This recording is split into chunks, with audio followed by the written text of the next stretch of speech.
Seja bem-vindo ao Seminário de Teologia e Vida Cristã Palavra da Vida. Você está em mais um curso de teologia cuja proposta é fazer alargar o seu conhecimento na área teológica, um curso descomplicado, contextualizado, provocativo, reflexivo e que faça sentido para a nossa vida cotidiana, porque entendemos que não só a construção conceitual da teologia, respeitando as correntes da teologia construída nesses quase 2000 anos, mas isso só não é suficiente. Nós pretendemos que a partir do entendimento bíblico, dos conceitos esclarecidos, nós possamos reproduzir isso em uma espiritualidade no nosso cotidiano. Nós falamos na aula passada, no finalzinho, sobre a igreja e a identidade dela. Vocês lembram?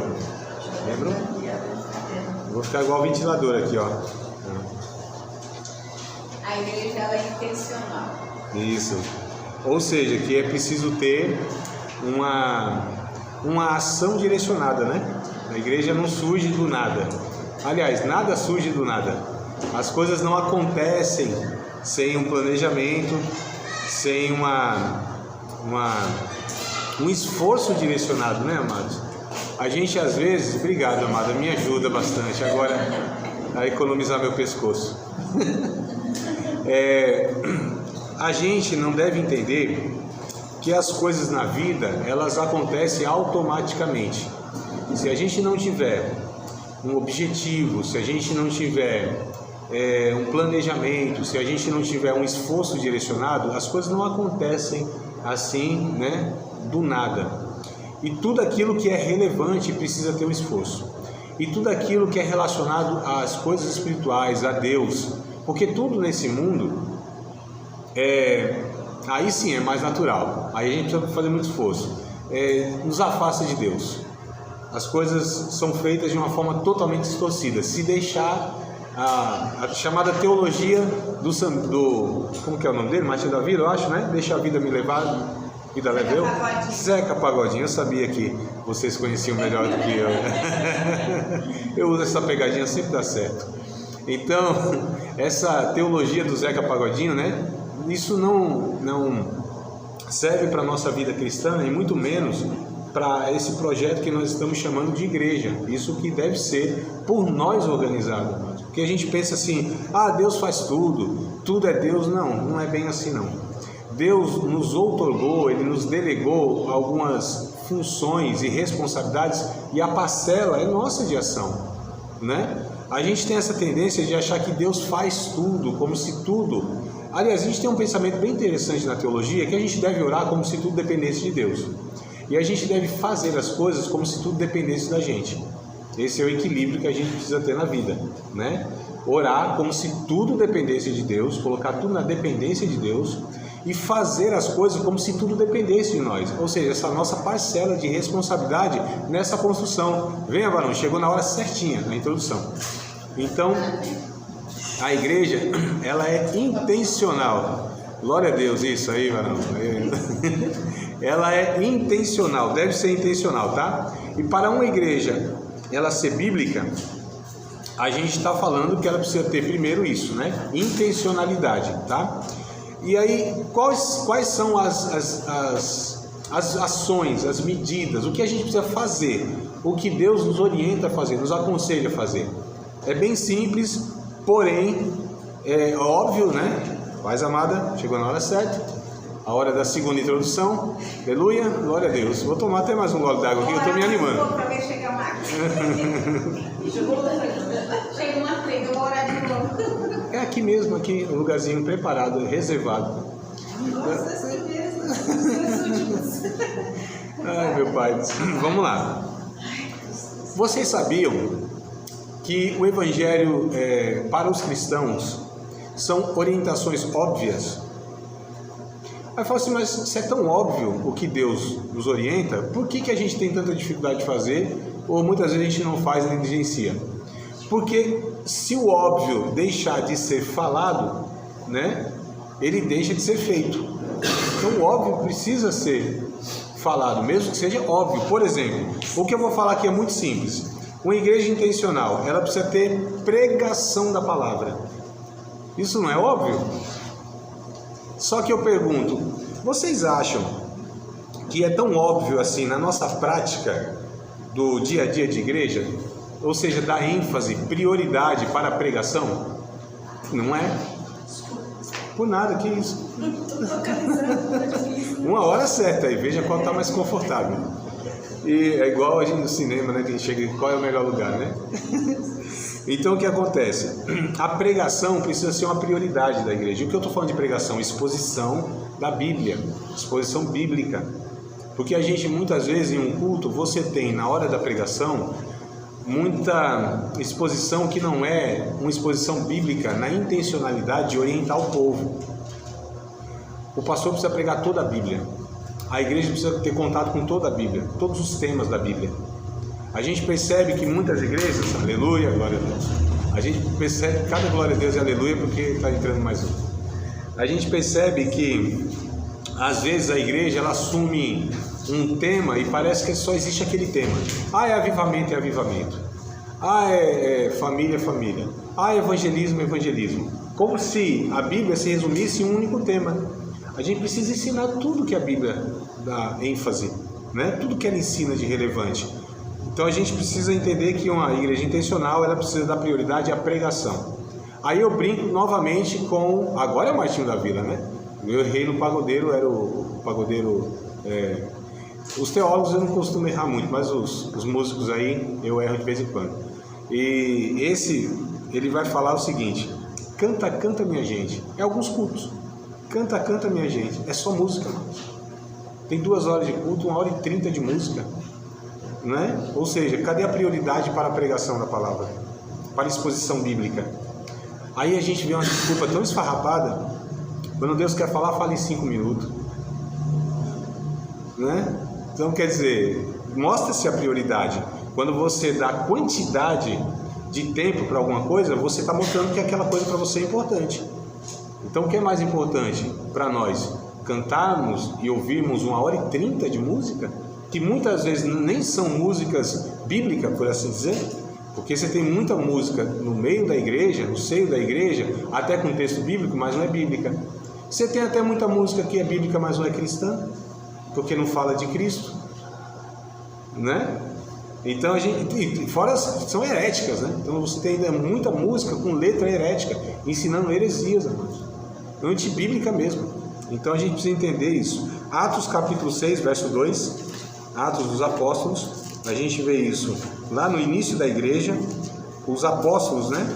Eles entendendo a importância de que Atos capítulo 6, isso, versículo de número 2, Atos 6 e 2, a importância que os apóstolos deram para a pregação da palavra, para a exposição da palavra, tá?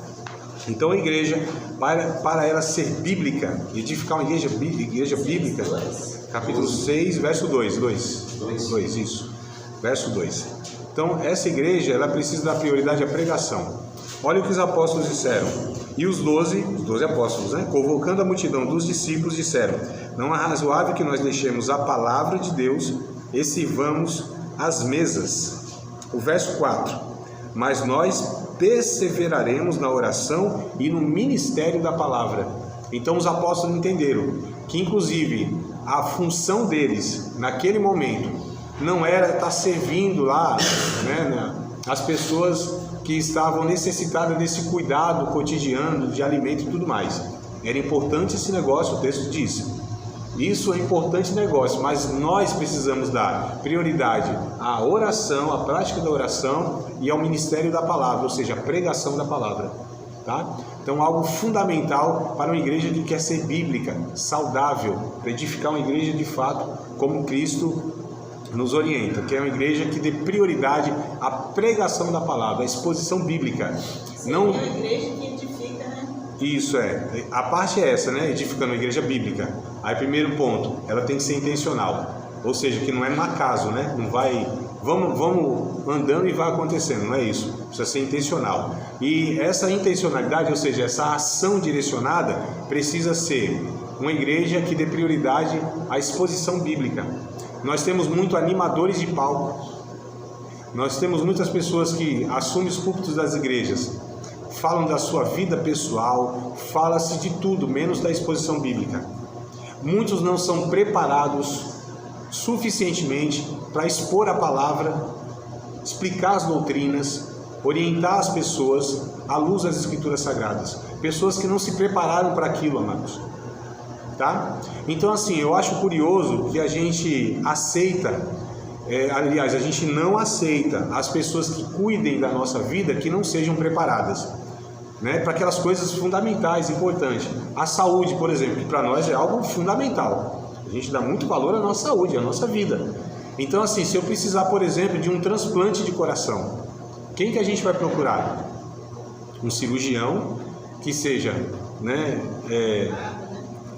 renomado, experiente, né, recomendado, inclusive, né, alguém já fez, recomenda esse aqui e tal. A gente procura sempre essas referências. Aí imagina só, a gente vai para fazer uma cirurgia dessa, fundamental, tá falando da nossa vida, mano, não é? Aí chega lá e fala, não, o cirurgião fulano faltou, mas tem um aqui que ele vai fazer essa cirurgia. Tá, mas quem é? Tá, um açougueiro ali da rua de trás.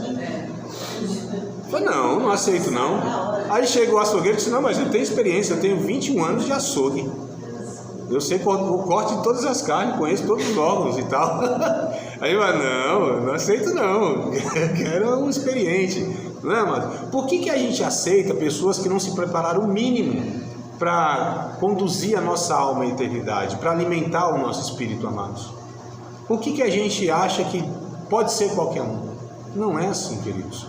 A gente não pode levar nessa direção de que não, Deus usa qualquer um. Que Deus usa qualquer um é fato. Deus usa até os animais. Mas não é por essa lógica que a gente caminha, né? Deus, inclusive, dotou de dons homens específicos para as funções específicas dentro do corpo de Cristo, dentro da igreja local e para o reino de Deus. Vamos entender essa dinâmica, não é?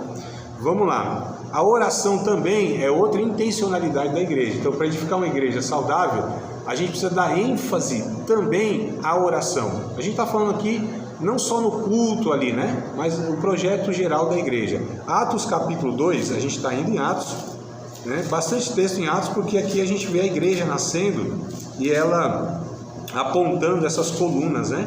Então, Atos capítulo 2, verso 42, a gente percebe que também, nessa igreja primitiva que a gente chama, havia essas prioridades, havia essas ênfases, tá? Então, 2:42, e perseveravam na doutrina dos apóstolos, e na comunhão, e no partir do pão, e nas orações. Só peguei um texto aqui, dentre tantos outros, no livro de Atos também, né? Fora outras cartas que Paulo, por exemplo, escreveu, até outros autores mesmo, mas dando essa ênfase à importância da oração. Então, por exemplo, a gente tem lá um culto de 2 horas. É preciso haver oração.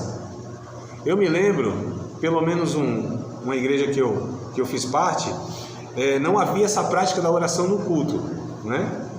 E aí, numa reunião de obreiros lá, não, a gente vai, então, vamos introduzir a oração, né, e tal. Falei, tá, então vamos colocar aos pouquinhos, né, para os irmãos não terem aquele choque, né? Não é 1 hora de oração, não é meia hora de oração, uns 15 minutos, então o culto começa às 7h30, então coloca 7h15 às 7h30 para ter oração. Eu falei, não, tá errado.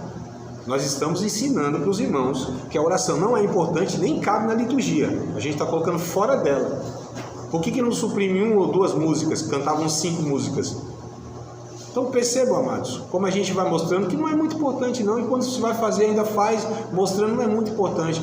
Isso faz parte não só da vida pessoal de cada um, de cristão, mas no coletivo, essa vida de oração, né? Esse culto onde contém a oração também como prioridade. Não estou falando dessa oração inicial como a gente faz aqui para agradecer a Deus, pedir para que Deus nos direcione, ministre sobre nossas vidas, nos abençoe, abra o nosso entendimento, né? Transforme a nossa vida, nos faça amadurecer. Hoje é orando aqui, ó, tá vendo? Não é essa oraçãozinha, né? Oraçãozinha que eu digo não é porque eu estou desprezando, tá? Estou falando que não é só esse período inicial. Eu estou falando de fato de um período. Volto a repetir, a quantidade que a gente faz as coisas mostra a importância que a gente tem para aquilo que a gente está fazendo.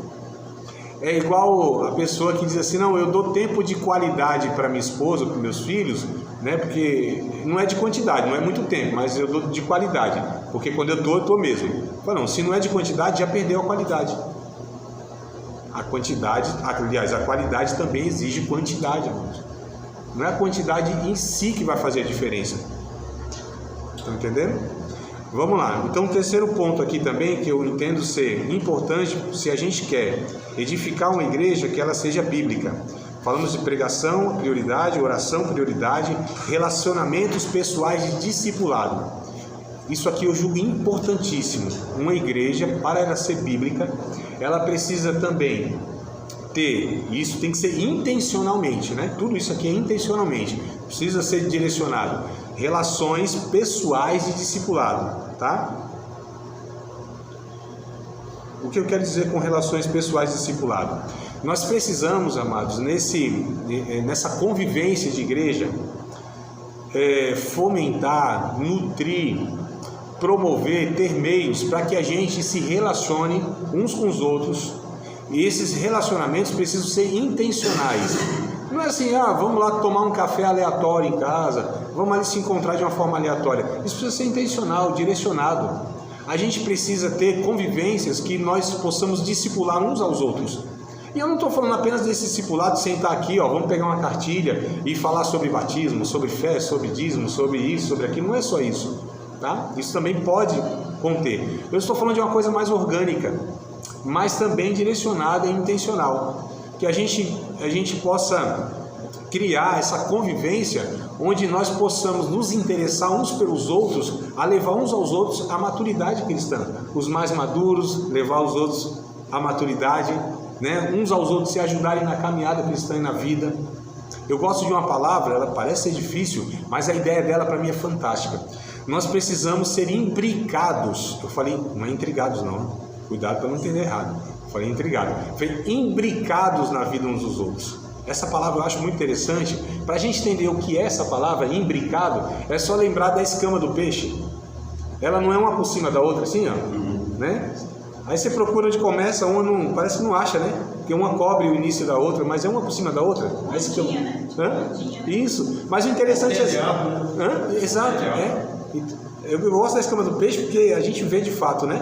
Assim que uma cobre a outra e esconde até onde nasce outra e outra vem por cima. Imbricados, sabe? Envolvidos. Imbricados. Um cobrindo o outro, um envolvido na vida do outro, mas de uma forma intencional e para contribuir para a maturidade, irmãos. Então a gente precisa ter essas relações pessoais de discipulado. Então não é só esse discipulado que é dado numa sala de aula, no púlpito, nessa instrução mais direcionada para discipulado. Eu estou falando nessa vivência orgânica, extra-templo. Templo e extra-templo. Também pode ser dentro, não tem problema, né? Porque a igreja não acontece só dentro do templo. A igreja acontece inclusive fora do templo. E nós estamos chamando o templo de templo e não de igreja. A gente está tentando fazer essa diferenciação, né? Desde o começo. Igreja, biblicamente, não é esse espaço. Pode acontecer, pode se dar nesses espaços aqui. Mas ela não é apenas aqui, ela se dá aqui. Na verdade, a igreja é um local de eventos, né? Tipo assim, um evento que acontece. A igreja somos nós. Né? A gente aprendeu na aula passada que igreja somos nós. É um ajuntamento, né? Seria a base daquele versículo que Jesus falou, que onde há 2 ou 3 reunidos, ali eu estarei? Sim, ele também se encaixa nessa ideia de igreja, como sendo de fato relacionamentos. Igreja é relacionamento, irmãos. Igreja não é evento, não é programação, não é a liturgia em si.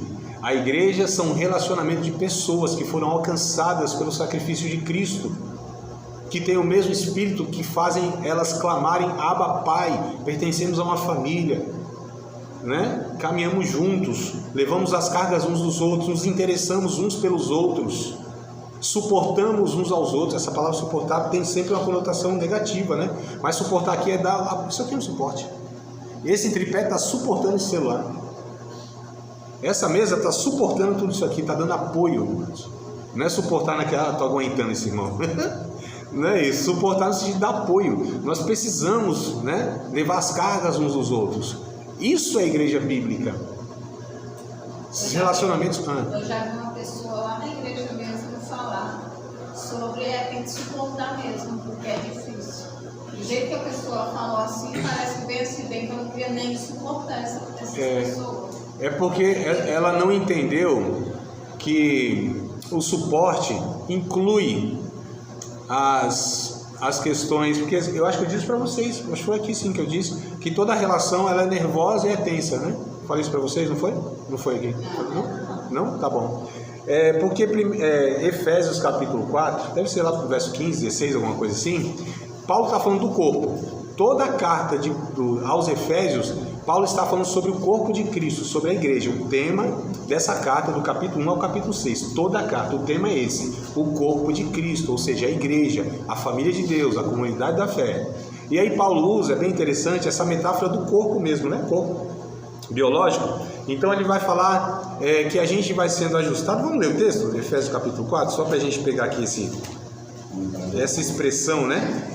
É lá no finalzinho, Efésios, capítulo de número 4, acho que é o 16 mesmo, é o 16, isso, é o 16, mas toda a carta está falando sobre esse tema, tá? É bem interessante a gente estudar essa carta se a gente quer saber sobre a igreja mesmo.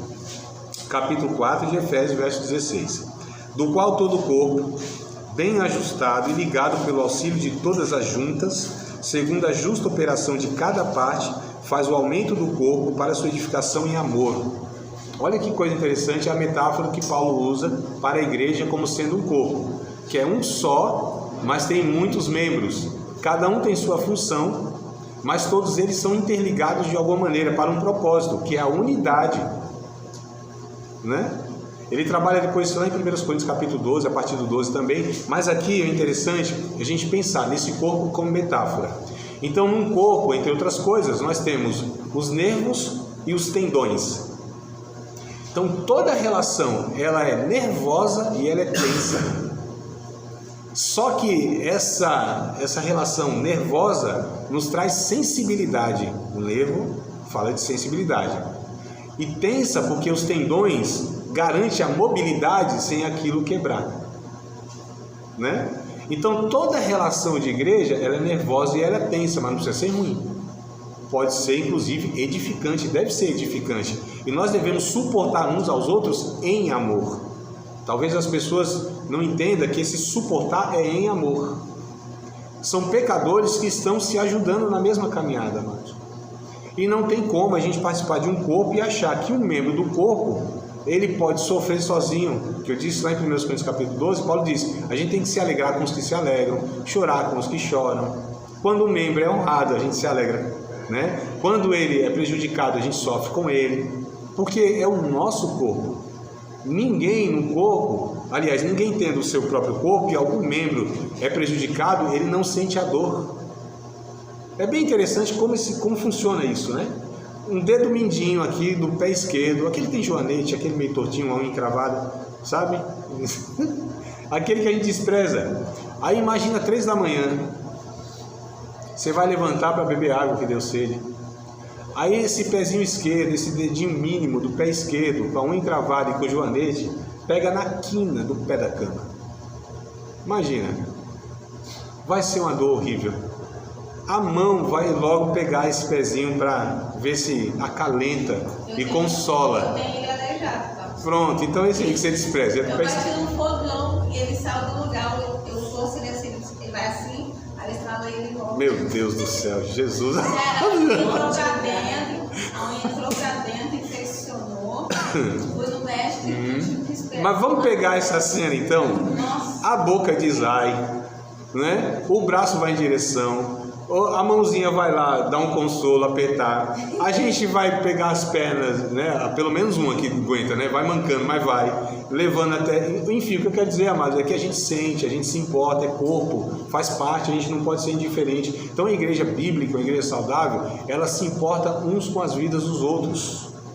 A gente não pode ser insensível, porque é nervoso. A gente não pode ser indiferente, porque faz parte do nosso corpo, nós devemos sentir quando o irmão padece. E quando a gente se alegra, quando é honrado, de alguma maneira abençoado, a gente se alegra. Não é a minha bênção também? Porque faz parte do corpo. Então a gente precisa entender, a igreja é uma proposta de nós nos cuidar uns dos outros, amados. ajudar uns aos outros. É por isso que o culto cristão não pode ser egoísta. Eu sair da minha casa e ir para a igreja dizendo: Senhor, fala comigo. Isso não é culto cristão, amados. Paulo diz que está tudo errado se é assim. E vocês se reúnem preocupando-se apenas com vocês mesmos.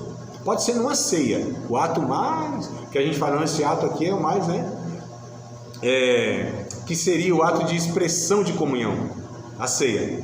Aí Paulo diz assim: mas vocês não têm elogio meu a respeito disso não, porque quando vocês se reúnem para isso, vocês se reúnem para a perda de vocês mesmos. Vocês não discernem o corpo, cada um come a sua própria ceia. Você acha que eu vou elogiar vocês por causa disso? Olha só, amados, Paulo deu um pito uma bronca. Na minha terra diz: eles passaram um carão. Aí, até bateram palma. Tá vendo? Concordaram comigo. Depois da pregação, a frase. Então, vocês estão compreendendo, amados, esse projeto de igreja é saudável, é bíblico quando há isso, quando há essa comunhão, essa preocupação. Eu não posso, aleluia, glória a Deus, eu não posso. Vocês não se animam aqui, o povo anima lá. Jesus alegra meu coração. E a gente não pode, eu perco o raciocínio que eu vou falar coisa bobagem. A gente não pode jamais ir para a igreja e não sentir falta dos irmãos que lá não estão. Eu não posso, numa ceia, por exemplo, chegar à loucura de fazer uma análise, uma avaliação de 30 dias se minha vida está ou não diante de Deus boa, e não olhar ao lado, não sentir, porque a ceia não pode ser do indivíduo, a ceia é na mesa. A mesa fala de comunhão, de coletividade. Eu não posso entender que a ceia é eu e Deus. E essa conversa aí me deixa bravo, que o pregador diz assim: o culto é você e Deus, esquece seu irmão do lado. Me dá uma vontade tão grande de chamar esse irmão e falar: meu irmão, não é assim, você está totalmente equivocado. O culto não é eu e Deus, o culto é o corpo de Cristo. O culto é a comunhão dos santos. O culto é eu edificando o meu irmão, partilhando o dom que Deus me deu para servir o meu irmão. Porque Paulo diz: quando nós nos reunimos, um tem salmo, um tem doutrina, um tem língua, um tem interpretação, um tem revelação. Faça-se tudo para a edificação da igreja, Paulo diz. Tanto é que quando alguém fala línguas estranhas e não há intérprete, deve-se falar baixinho, ele e Deus. Porque se não tem propósito de edificar o coletivo, não tem sentido eu fazer algo que não edifique o coletivo. Porque se edifica apenas a mim mesmo, então é eu e Deus baixinho lá. Se há intérprete, aí sim. E quando há profecia? Também há profecia que um se levanta, profetiza e todos têm que ouvir e avaliar aquela profecia. Para não ser as questões individuais. Meu Deus do céu, é claro, os textos bíblicos, amados, estão lá. Só que a gente muitas vezes dá muito mais valor à tradição religiosa, da forma que a gente foi ensinado, ou às experiências pessoais, e invalida o texto bíblico.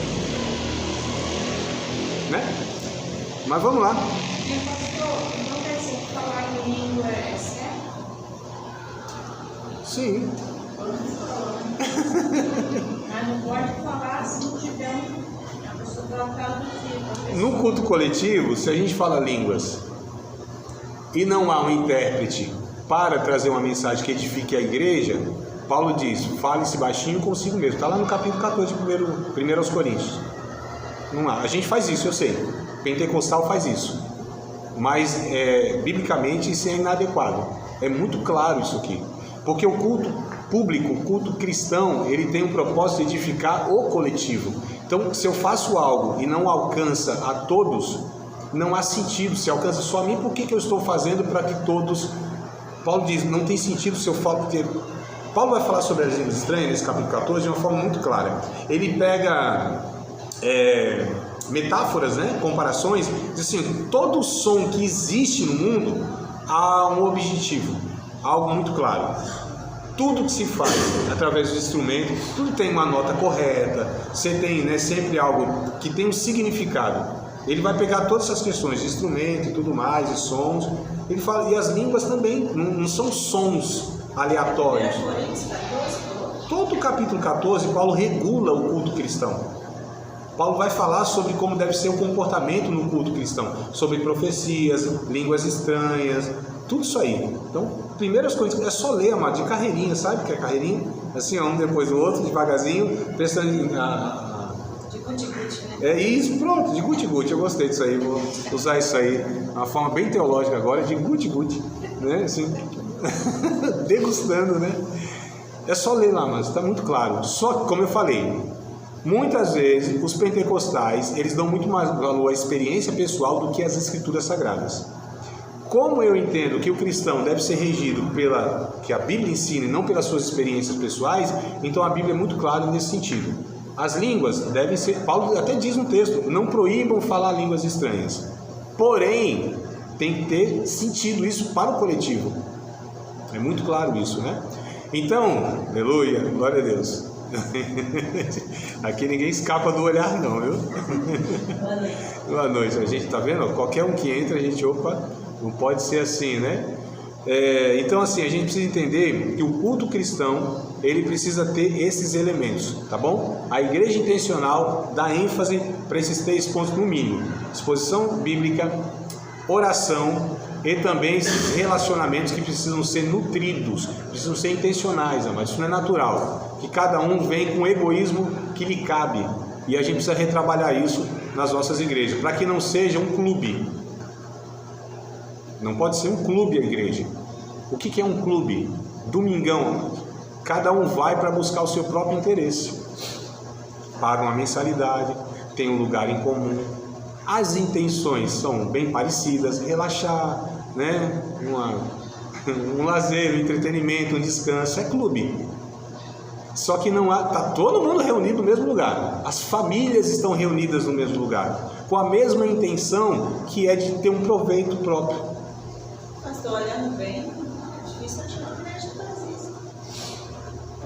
Então, segundo a tua conclusão, tu dizes, viu, mulher? Que o negócio está tão ruim que olha só a impressão que a gente está tendo. O que a Bíblia ensina, a gente não está conseguindo aplicar, reproduzir e viver nos nossos contextos. Aí a gente chega a uma conclusão. Então nós não temos igreja bíblica dessa forma. Calma que eu só dei uma introdução. Vamos ver ainda se a gente consegue pegar o que a gente está ensinando aqui e comparar com as nossas realidades, amados. E não é crítica pela crítica, porque eu acho assim que é muito fácil a gente malhar, a gente, entre aspas, meter o pau na igreja, tá tudo errado. Isso aí qualquer tolo faz, desculpa a palavra, imbecil faz, falar o que está errado, mas a gente está tentando buscar as soluções para tudo isso, né, manos? E, pastor, tem um colega meu de trabalho que ele decidiu sair da igreja. Falou para o pastor assim: ó, pastor, eu vou sair da igreja. Aí o pastor falou: tudo bem, meu filho. E não fui atrás também não. Depois eu estava metendo o pau do pastor, falando que o pastor não foi atrás. Aí eu falei: mas irmão, você mesmo falou que ia sair. Ele te deu tempo para você pensar e analisar. Você falou que ia sair, decidiu. Porque as igrejas, os irmãos não têm amor. Aí eu falei assim: irmão, não vou discutir com você. Começo de você, então. Se você acha que as igrejas não têm amor, não exercem amor, comece de você. De repente alguém vai olhar para você: poxa, o irmão está exercendo um amor. Quem sabe ele vai mudar através da sua vida. Foi desde que calei a boca dele. Tem direito de falar quem no mínimo contribui para alguma coisa, né? Então às vezes as pessoas nunca foram me visitar e tal, estava doente, nunca foi. Eu pergunto: mas você já foi visitar alguém também quando alguém estava doente? Começa com você, falei, começa aí, né? Não é, amado? Então assim: André, você é muito ácido quando você fala a respeito da igreja. Eu sou mesmo, mas eu estou lá de dentro falando, estou tentando cooperar, então acho que eu tenho direito de falar, porque fora é muito fácil também. Aí eu acho que não tem direito de falar não. Quem está fora e não contribui para nada, não tenta trazer soluções. Aí ele quer lançar discórdia, né? Só porque foi ferido, ele lança discórdia lá dentro, através de você que está lá dentro. Esquecendo que faz parte da igreja. Eu sei, amados, que a parcela de responsabilidade maior são sobre os líderes. Isso é bíblico e tem que ser assim mesmo. Quem tem que ser cobrado somos nós mesmos. A gente precisa assumir a responsabilidade, né? Nós somos chamados para isso. O Tiago diz: não queira ser mestre não, porque vão receber mais duro juízo. Aos pastores, aos líderes, recai maior responsabilidade, e está tudo certo. Só que todos devem assumir suas parcelas de responsabilidade quando não fazem absolutamente nada para que aquilo seja revertido. É claro, amados, que sempre vai ser mais responsabilizado os líderes, os pastores, porque eles são os responsáveis de fato para que isso aconteça. Deus, ele deu os dons a essas figuras para que, porque assim, o pastor, ele é o maior responsável doutrinariamente para edificar uma igreja bíblica, fato, né? É fato. Então a gente não pode exigir de um jovenzinho, um adolescente, um novo convertido, ou alguém que não exerce uma função de influência, que essa pessoa, ela que vai mudar. Não, tem que começar de fato por aqueles que são os mais responsáveis, ou os responsabilizados pela igreja. Mas todos, claro, têm a sua parcela de responsabilidade, né? Mas enfim, então essa igreja intencional é o primeiro ponto. A igreja saudável, para ser uma igreja saudável, né? Aliás, para ser uma igreja bíblica precisa ser saudável. Primeiro intencional e depois saudável. E quando eu falo de igreja saudável, o que eu quero dizer? Aí eu coloquei 4 pontos aqui que identificam, ao meu ver, uma igreja saudável. Primeiro... Essa é uma característica. Né? A primeira é uma igreja intencional. A segunda característica é uma igreja saudável, né? Então, o que é uma igreja saudável? Eu coloquei 4 pontos aqui para a gente pontuar o que seria uma igreja saudável, biblicamente falando. Essa igreja, para ser saudável, tem que ensinar o evangelho.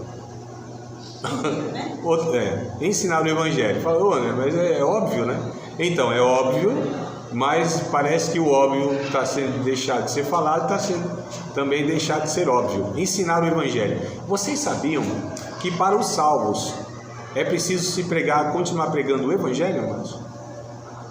A gente falou de ceia. O que é a ceia? Se não o rememorar do sacrifício de Cristo para nós, aqueles que já foram alcançados pelo sacrifício de Cristo.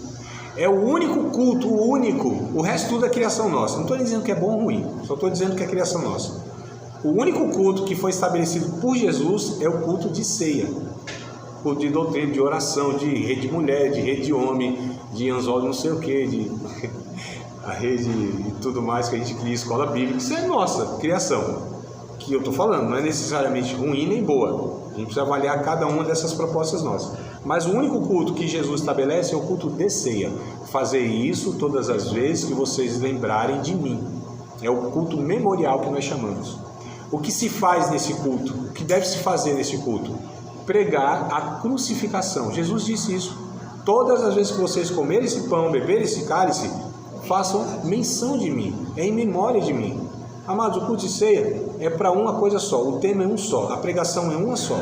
Pode ser uma vez por mês, toda semana, uma vez por ano, sei lá, cada igreja decide como vai ser, né? Mas o que se deve fazer? Primeiro isso, lembrar da morte de Cristo para os crentes, amados.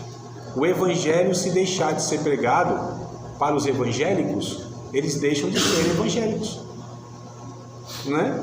Aí podem ser religiosos, legalistas, um monte de coisa, menos evangélico. Uma igreja evangélica que deixa de pregar o evangelho, em breve deixará de ser evangélica. Então, ensinar o evangelho. E o que é o evangelho? Vocês poderiam definir o evangelho assim, bem objetivamente, rapidinho, sem 1 ou 2 palavras? Não vale nota? Pode falar. O que seria o evangelho? Pronto, um pecador está na sua frente. Jesus colocou ele assim para você anunciar o evangelho. O que você falaria em meia dúzia de palavras? Nova vida. Nova vida.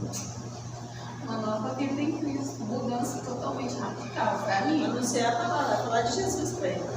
Sim, mas de uma forma assim, bem, você tem um pecador na sua frente, uma pessoa que pode depender, né? Pode ser crucial o que você vai falar para ela em 2 minutinhos ali de conversa. O que você falaria para ela assim? Ela está na sua frente, ela pergunta o que é o evangelho.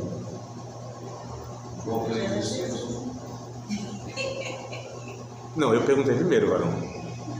Eu perguntei o que é o evangelho. Tu perguntou João 3,16? Não, sim, você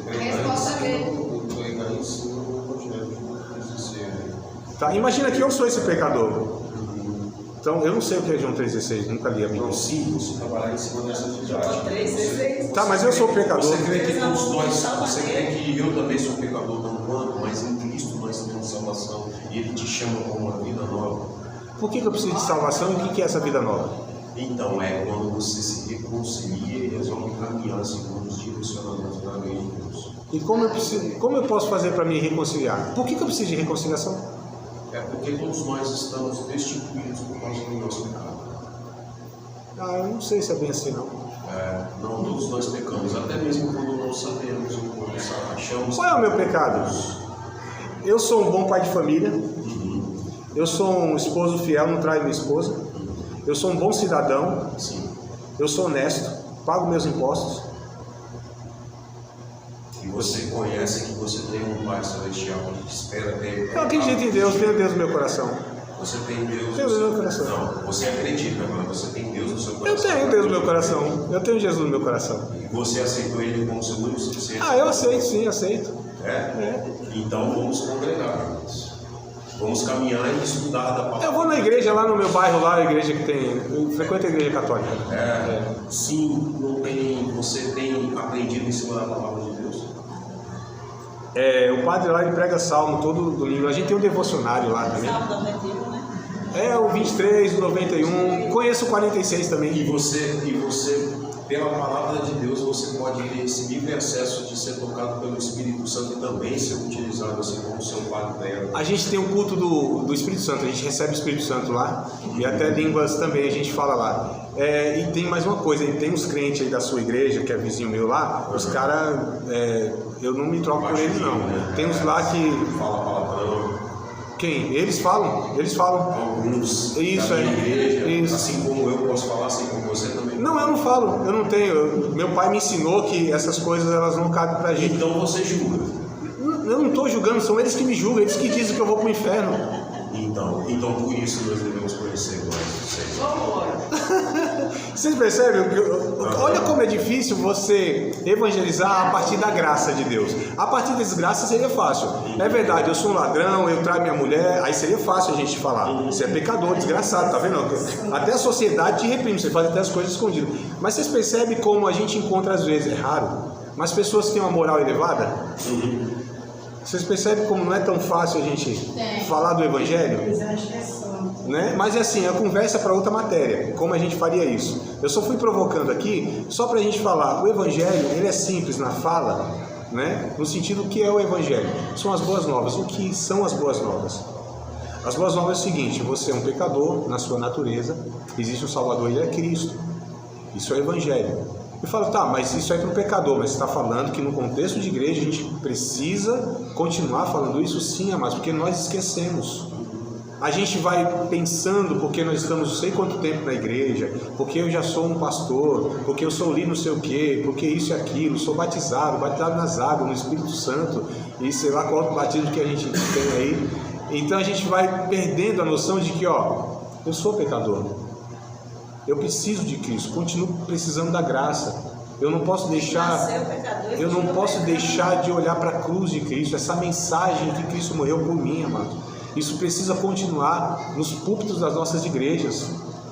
Se não tiver um pecador nesse que não ainda tomou a decisão por Cristo, nós precisamos continuar ouvindo o Evangelho para que a gente não esqueça de onde nós saímos, quando nós fomos alcançados, quem nós éramos. E que a graça de Deus é necessária hoje em dia para nós. Isso que eu estou falando, a gente precisa pregar o Evangelho. E o que é o Evangelho? O Calvário. Essa mensagem de domingão que a gente abre assim, eu vou fazer uma pergunta de retórica, não precisa responder.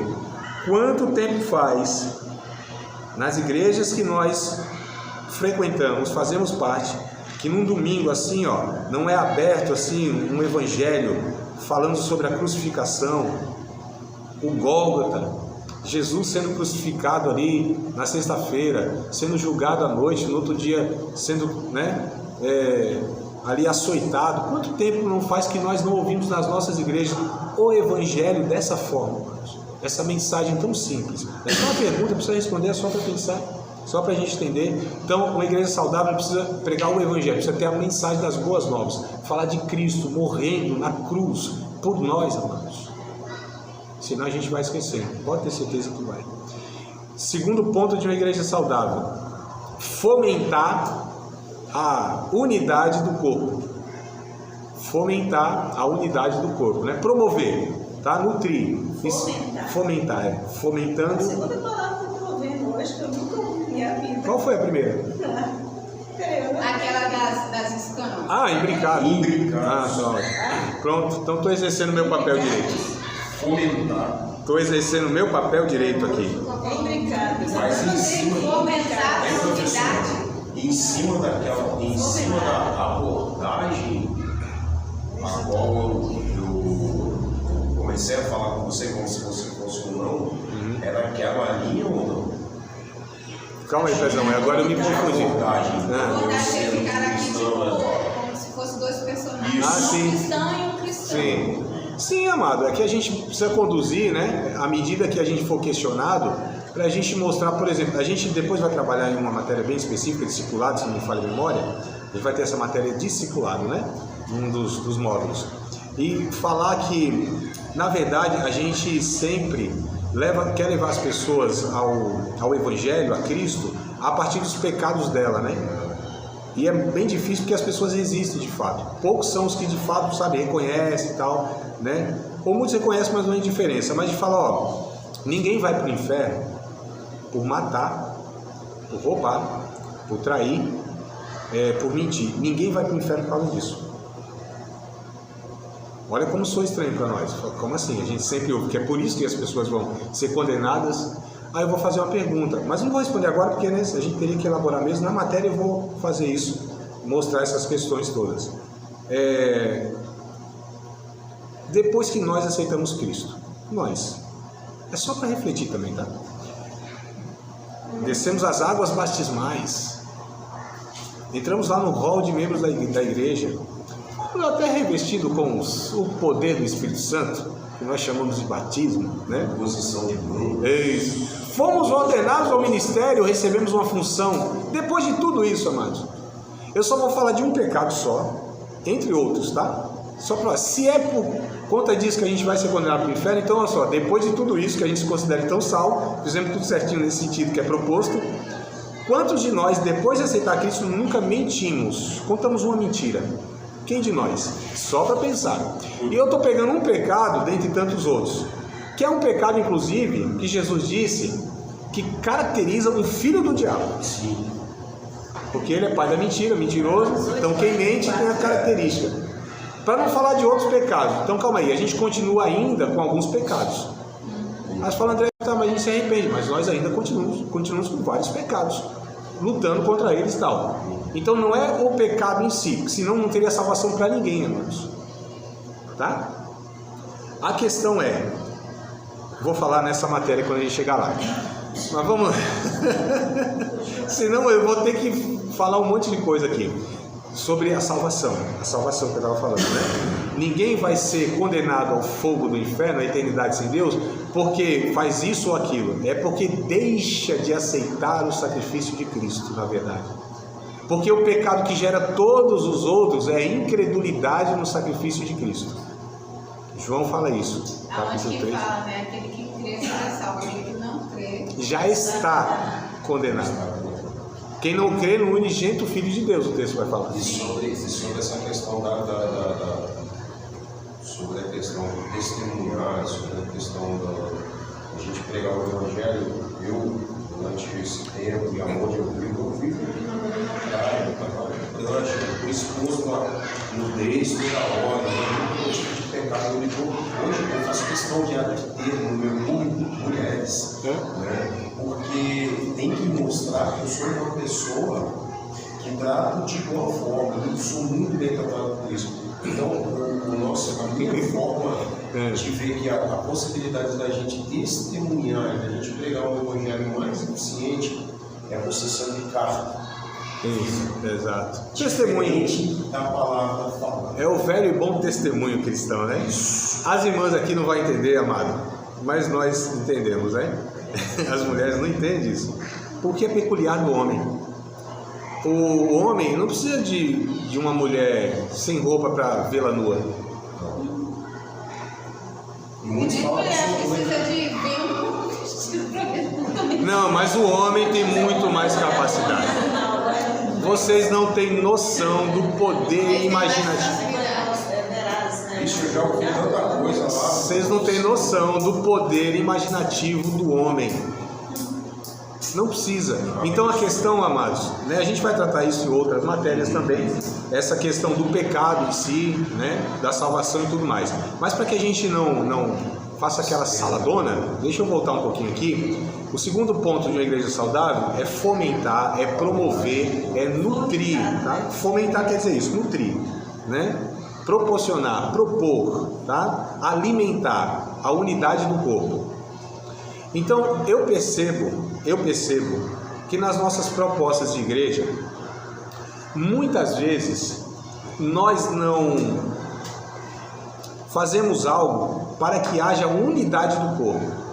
Nós nos organizamos muitas vezes em grupos, que isso necessariamente não é ruim, né? Quando se trabalhado de uma forma boa, adequada. Mas o que eu percebo muitas vezes, que a forma de se organizar em grupos mais causa divisões, competições, né? E egoísmos a ponto de cada grupo trabalhar para o seu grupo. Então a gente tem lá um culto com jovens, por exemplo. Cadê os anciãos? Cadê os homens? Cadê as mulheres? Cadê as crianças? Cadê os adolescentes? Porque foi colocado como aquele grupo específico. Mas não é toda a igreja que deveria, de alguma maneira, a não ser que haja, por exemplo, muito objetivo, culto com casais. Aí você muitas vezes não, né? Você não vai convidar jovem e tal, porque os assuntos, os temas vão ser inapropriados de repente. Não é isso que eu estou falando, de faixas etárias, de gênero, nesse sentido mais objetivo. Eu estou falando que muitas vezes o que a gente propõe não promove a unidade, amados. A gente não trabalha para ensinar que aqui, independente de quem esteja fazendo ou que fazendo, é a unidade do corpo. Os ministérios, por exemplo, eles não devem trabalhar individualmente para o seu ministério, né? Por exemplo, a gente está iniciando lá o Ministério de Libras, né? Na igreja nossa lá, com surdos. Com surdos lá. E o que acontece?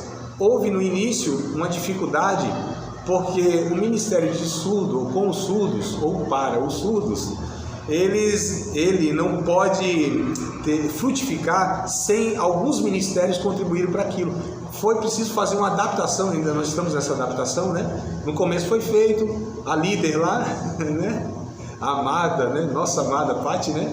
Teve algumas dificuldades porque era uma coisa nova, né? Uma cultura nova e tal, e ela teve dificuldade porque não era ela, por mais que ela, né, toda a capacidade e tal, mas dependia de outros ministérios efetivamente para que aquilo funcionasse.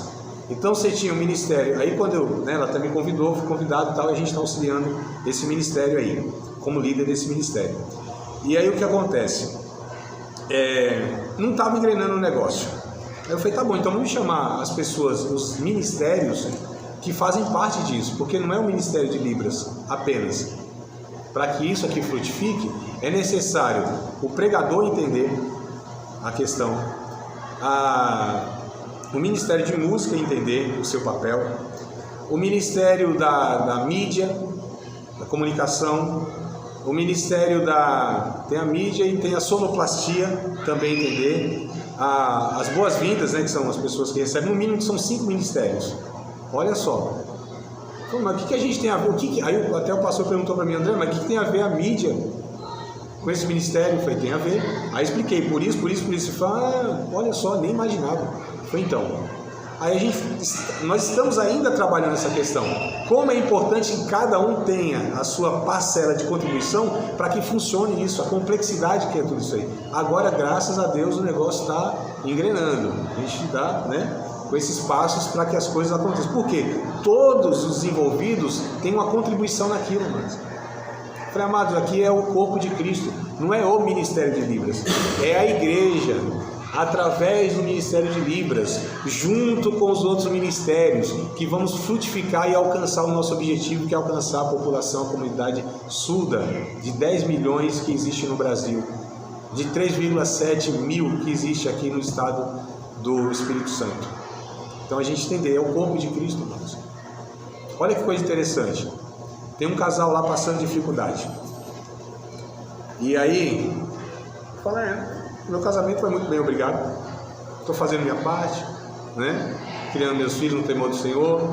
tenho lá minha busca, lá eu e minha esposa, a gente está edificando o nosso lar. Eles não estão fazendo a parte deles. Eu falei, não, calma, já começou errado.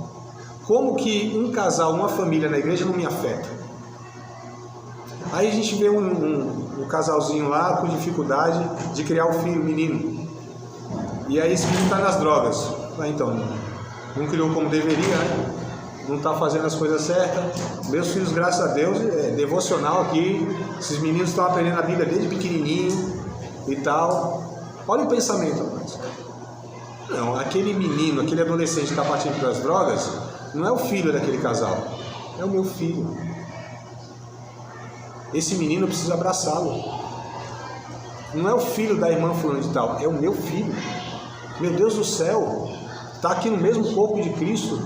E pior ainda, amados, a gente às vezes em outra igreja local, numa situação, fala, não, isso aqui não tem nada a ver comigo. Como não? A gente está falando de igreja local, mas a gente está falando de corpo de Cristo, que é muito mais do que a igreja local.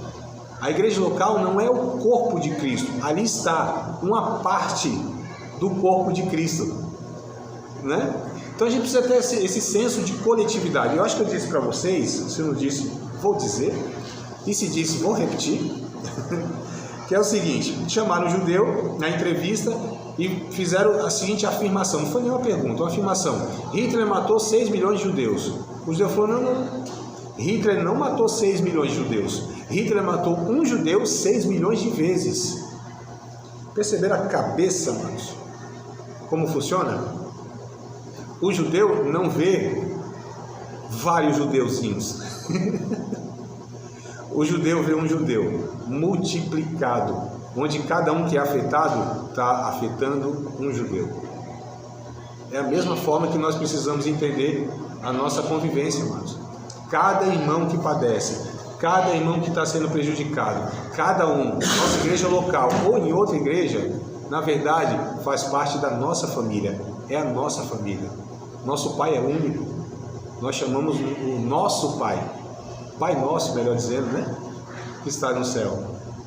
O Pai, já falei isso para vocês, a oração do Pai Nosso? O Pai é nosso. A gente não ora, Pai Nosso que está no céu, santificado seja o teu nome, venha o teu reino. Não é meu Pai, é Pai Nosso. É o Pai Nosso. Vocês já oraram comigo esse Pai Nosso aqui na aula? Nunca oraram? Já, não foi? Já. Então, mas vamos relembrar, não custa nada, né? Não custa nada, né? Não faz mal, né? Oração e caldo de galinha não faz mal para ninguém, pode repetir várias vezes, não tem problema, né? Pai Nosso que estás no céu, santificado seja o teu nome, venha... Faz parte da igreja intencional, né? Não é isso, então, a oração, né? Pai Nosso que está no céu, santificado seja o teu nome, venha o teu reino, seja feita a tua vontade, assim na terra como no céu. O pão nosso de cada dia nos dá hoje, perdoa as nossas dívidas, assim como nós temos perdoado os nossos devedores, não nos deixe cair em tentação, mas livra-nos do mal, pois teu é o poder, o reino e a glória para todos sempre. Amém. Perceberam que todas as expressões que Jesus usa no plural, não tem nenhuma no singular? O Pai não é meu, o pão não é meu, o pecado não é meu. Tudo é no plural, mas o Pai é nosso, o pão é nosso e os pecados são nossos. Mas olha como a gente pensa, pecado nosso? Puxa, quem pecou foi o irmão, não tem nada a ver com isso. Não é assim, mano?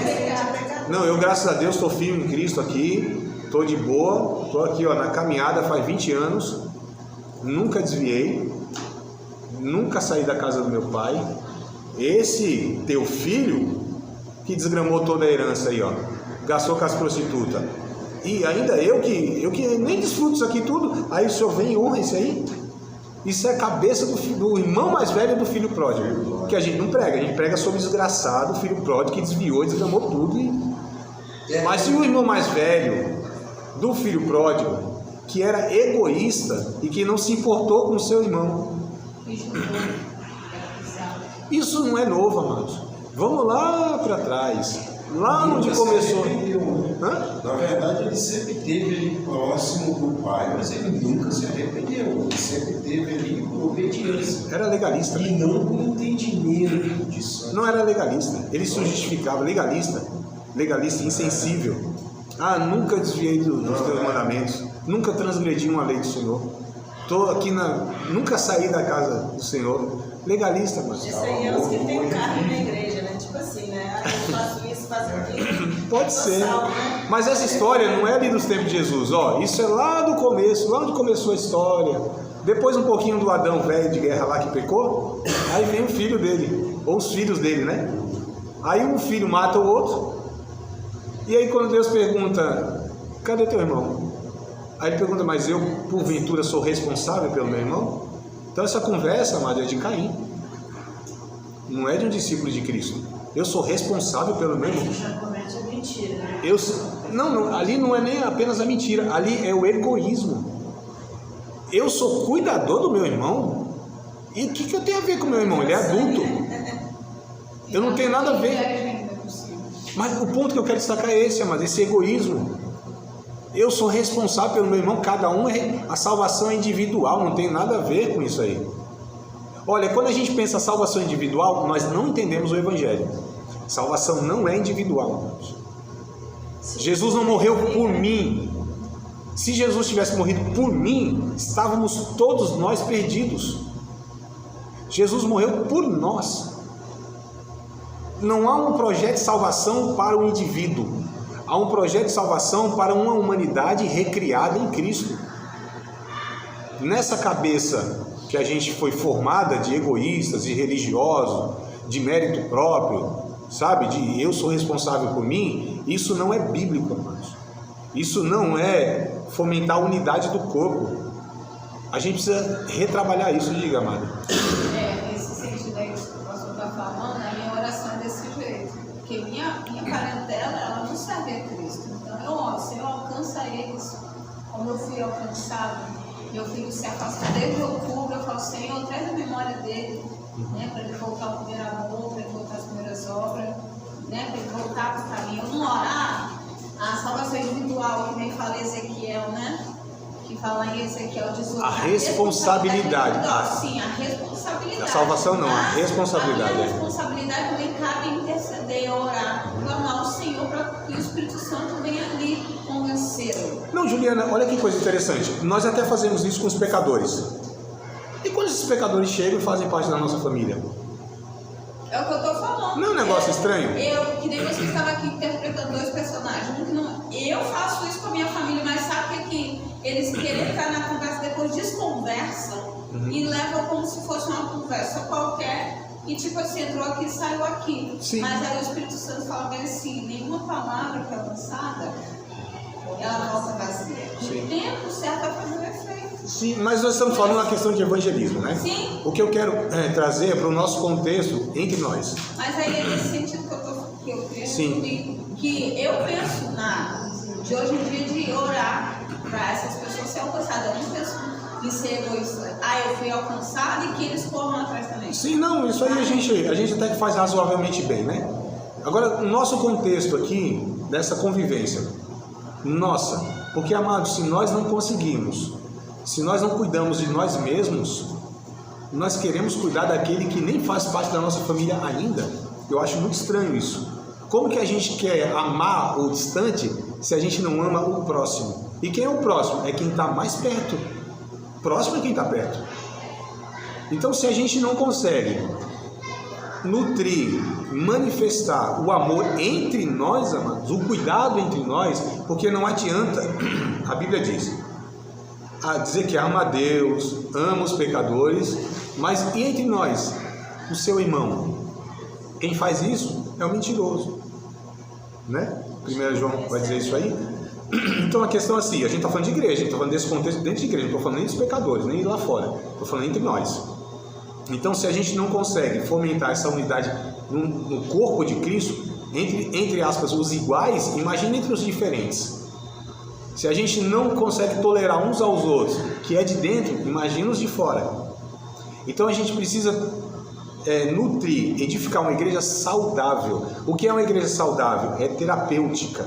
O que é uma igreja terapêutica? É que cuida uns dos outros, é que convive uns com os outros, é que se oferece uns aos outros. Isso é uma igreja saudável. E a palavra saúde é bem interessante, que a mesma raiz para salvação e saúde é a mesma, é soter. Tanto é que elas são... É o quê? A palavra Soter. soter, né? Soteriologia, salvação, é no grego, né? A gente teve essa matéria, soteriologia, doutrina da salvação. A mesma palavra aliás, essa palavra soter, ela é traduzida tanto como salvação como saúde.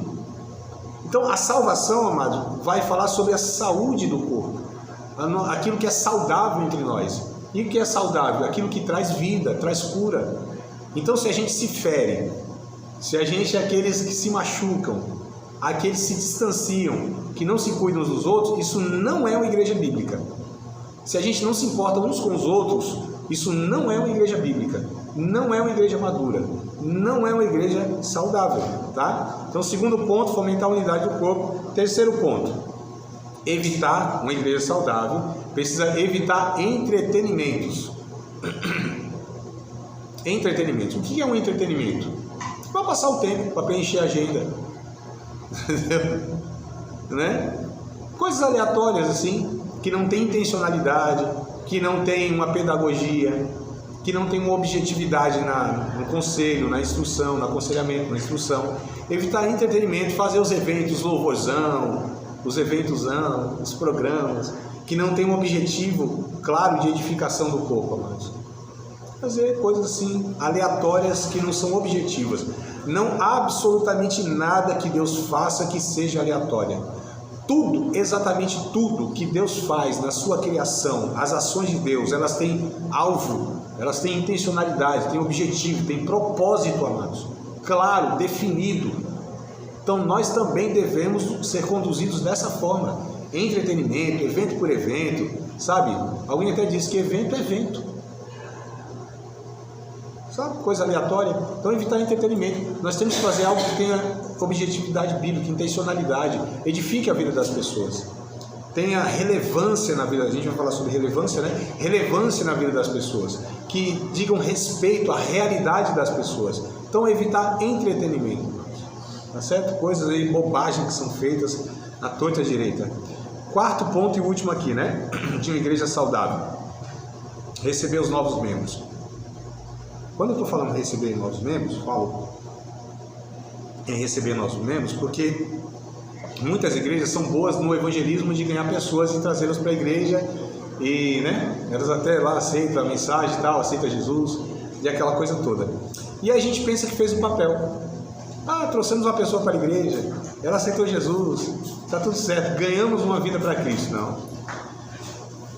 É tido como ganhar pessoas para Cristo quando essa pessoa ela é levada a Cristo, ela é levada à maturidade e ela sim vai ser destinada ao céu e a gente encontra ela lá. Aí lá a gente vai falar: eu ganhei você para Cristo lá embaixo, hein? Receber novos membros.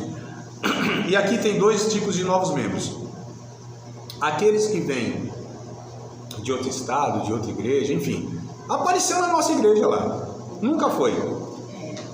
Que seja acolhido, amados, identificado.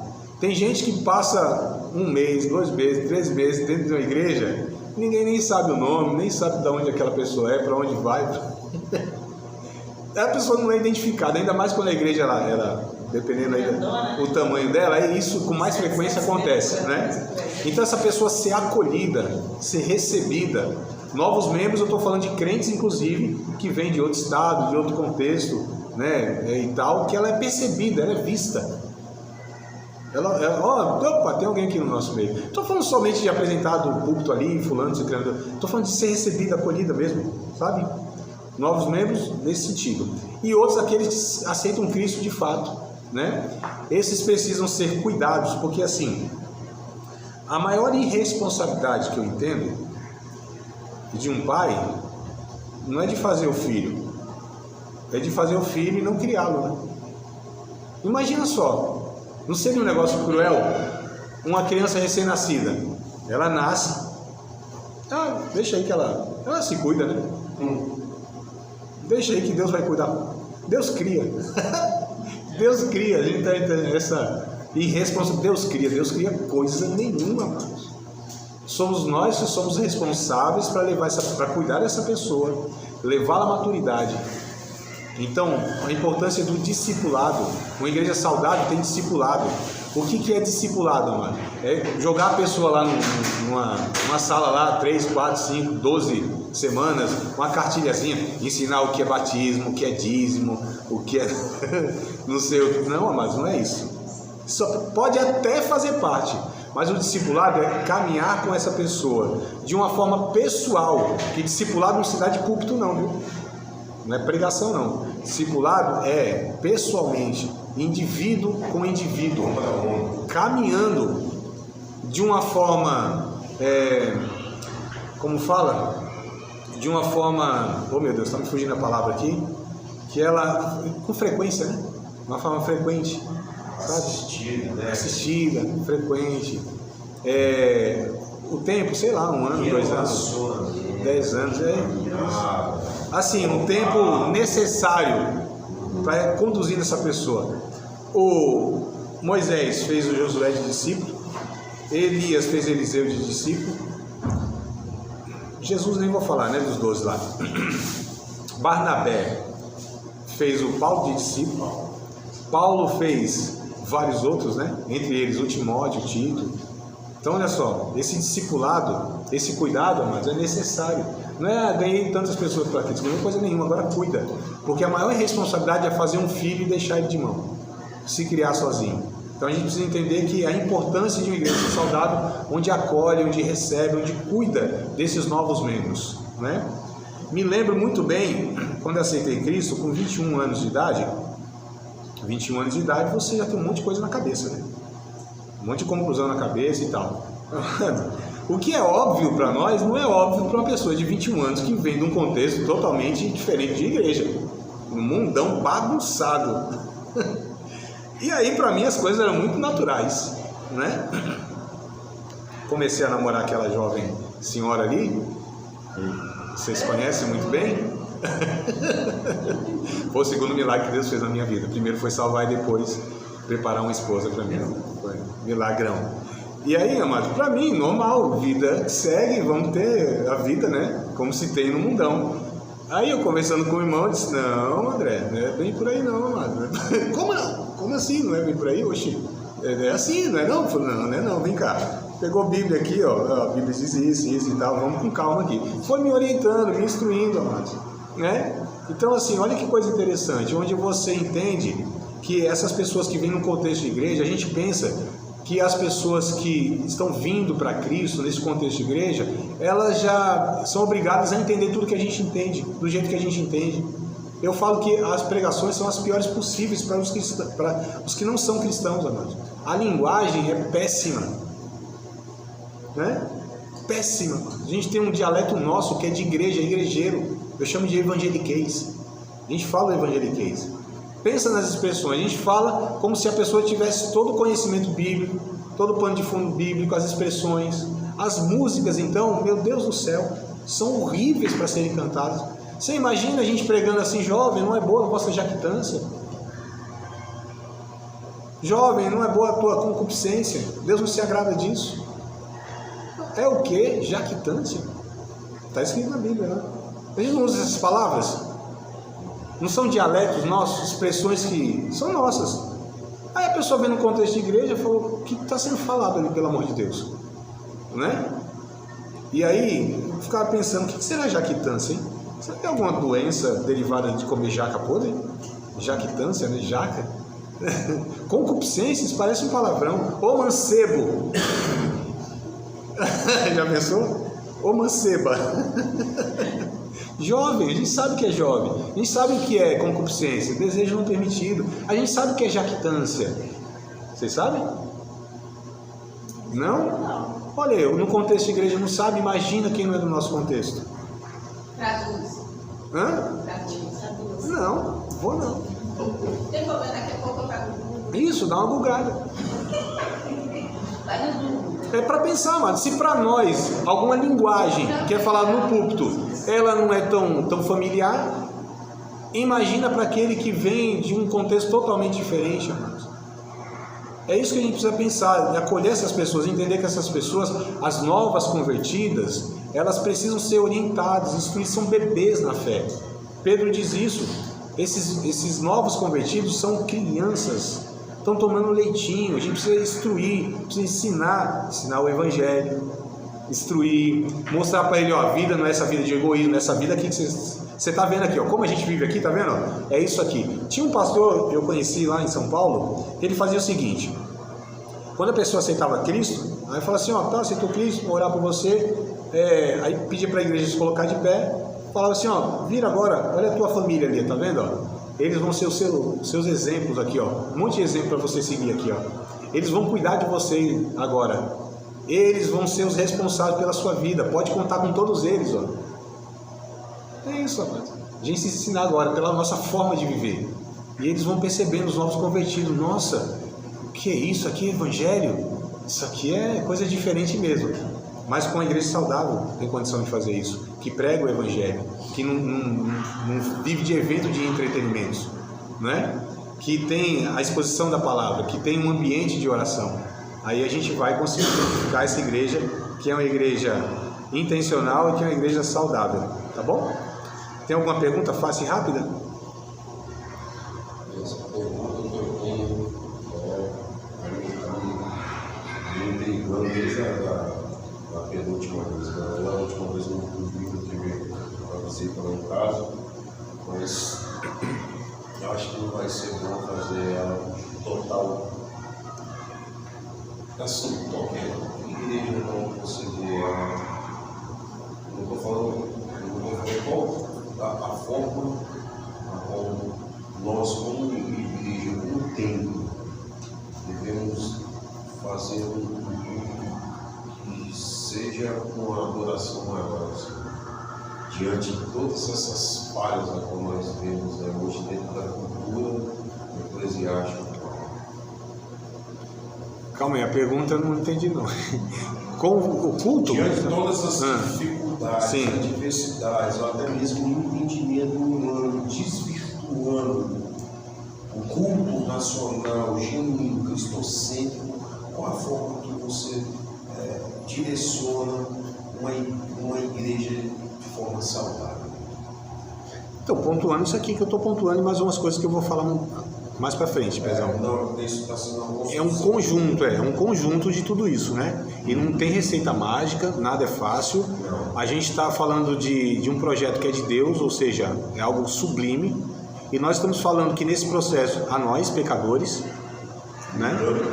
Então, assim, eu acho que ninguém tem receita mágica perfeita. Isso vai sendo construído ao longo da nossa vida, ao longo do tempo, com esforço de todos os responsáveis, principalmente. Se você tem pastores, líderes, né, obreiros, que eles são saudáveis, eles entenderam o evangelho, essas coisas elas vão sendo construídas. Se você não tem na ponta essas pessoas, não acredito que isso é possível. Igreja fere, membros, né, se desligam, né, pessoas ficam decepcionadas, né, várias outras coisas. Veja bem, na convivência entre pecadores, é inevitável que a gente tenha, de fato, ofensas, né? Desentendimentos, inevitável. Não existe a igreja que não tenha isso. Quando a gente fala igreja primitiva, a igreja de Atos dos Apóstolos, a igreja do primeiro século, como sendo a igreja perfeita, não existe isso.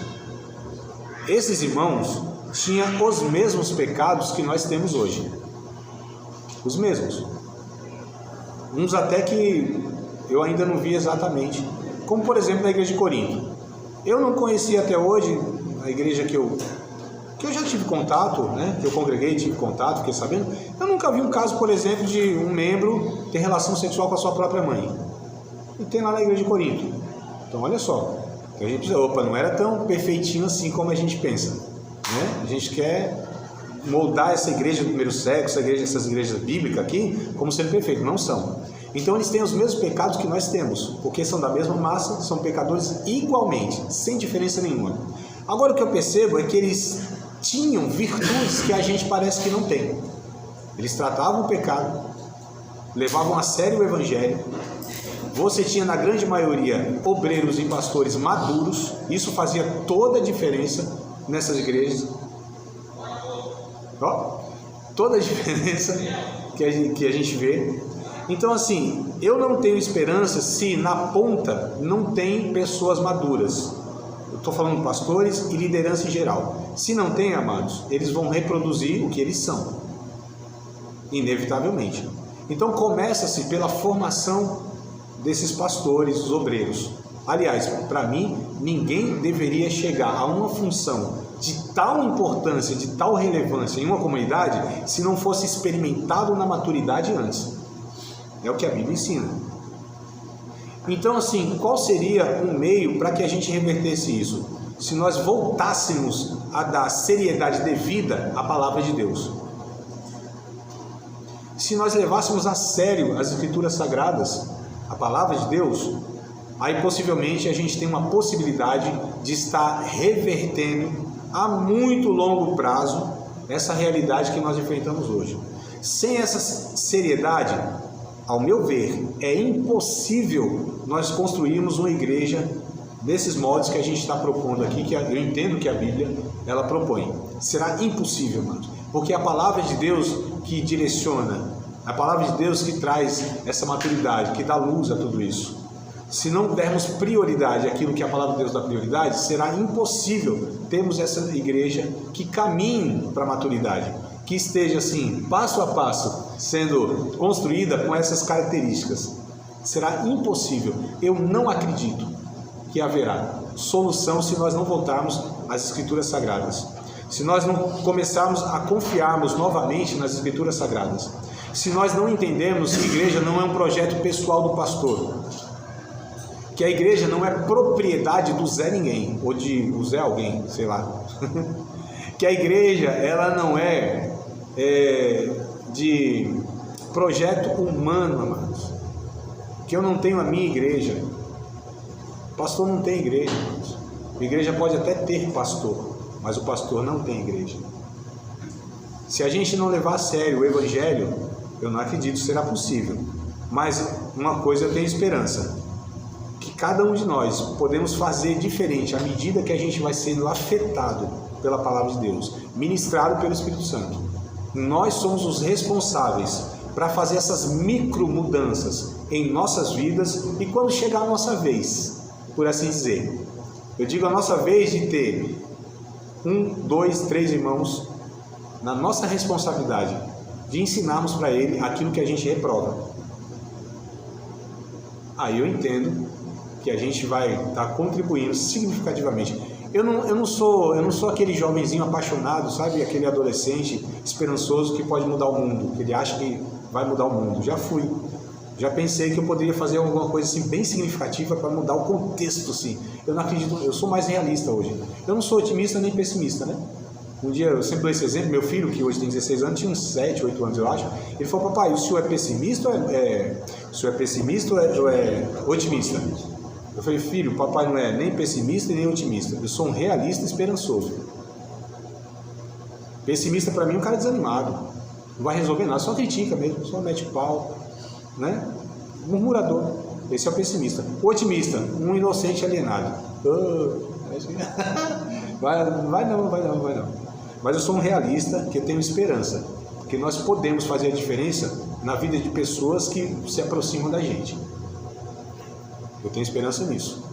Eu tenho esperança que num grupo pequeno, como a gente se reúne, que se a gente entender o Evangelho, abraçar o Evangelho na sua simplicidade, no seu poder transformador, eu entendo que nós aqui podemos fazer diferença ao longo da nossa vida, na vida de alguns.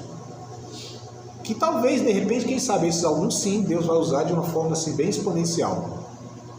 Né? Então, eu penso dessa forma. Mas isso para mim é ser um realista que tem esperança.